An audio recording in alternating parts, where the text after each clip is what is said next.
Hello, in front of me I've got FC25. In this video I'll show you how to use Goalkeeper charge. In the beginning, let's go to Training Center and go to Goalkeeper charge.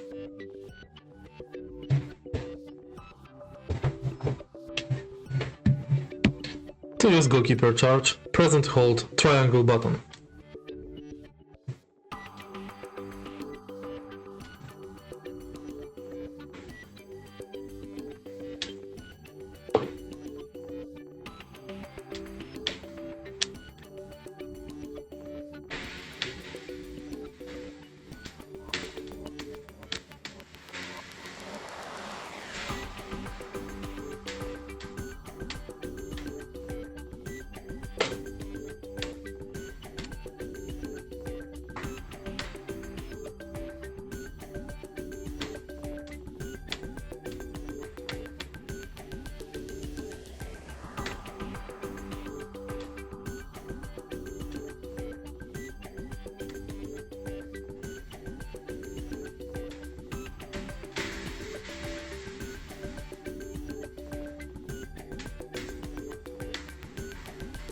And that's basically it. If you find this video helpful, please leave a like, comment and subscribe.